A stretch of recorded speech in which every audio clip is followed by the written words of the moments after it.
Et la Guadeloupe doit se mettre à l'agriculture biologique au plus vite. Suite au nouveau projet de loi voté à l'Assemblée nationale le 30 mai dernier, les services de l'ADAF ont accéléré les actions de sensibilisation auprès des agriculteurs afin de les pousser à se convertir au bio. Et pour cause, cette loi prévoit d'imposer en 2022 que les repas dans la restauration collective publique soient composés à au moins de 50% de produits issus de l'agriculture biologique. Un objectif que ne peut remplir en l'état la production locale. Les explications de Linda Kayarsi.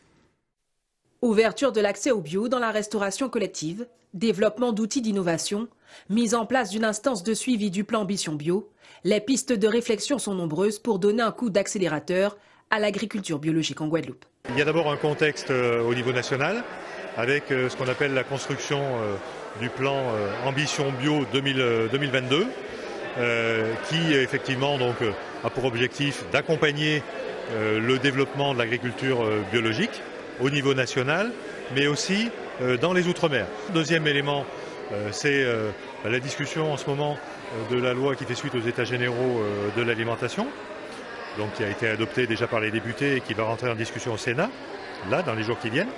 Et c'est vrai qu'aujourd'hui, quand on regarde les choses, ici en Guadeloupe, les objectifs tels qu'ils sont donnés dans cette loi, si elle est adoptée, on en est très loin. On est très loin de pouvoir effectivement les remplir. Ce qui veut dire quoi? C'est que la place sera prise par des produits d'agriculture biologique qui seront des produits importés, alors qu'il y a un potentiel. En Guadeloupe, près de 252 hectares de surface sont certifiés bio ou en conversion en 2018 et pas moins de 55 producteurs engagés dans une démarche de certification. Il y a de l'expérience. La difficulté aujourd'hui, c'est de pouvoir organiser, structurer autour du flux qu'il va avoir, parce qu'il y a une grosse demande sociétale au niveau de l'agriculture bio et des besoins pour que les gens mangent plus sain. À notre niveau, il faudrait qu'on puisse techniquement avoir des solutions, par exemple à la gestion de l'enherbement, les surcoûts qui sont liés à la gestion de l'enherbement.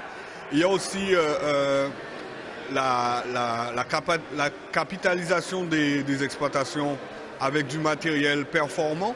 Aujourd'hui, bon nombre d'actions ont été amorcées pour le développement de l'agriculture bio, notamment l'émergence de nouvelles filières, ainsi que la création d'un pôle agroéquipement au lycée agricole et la conversion au bio de ces parcelles.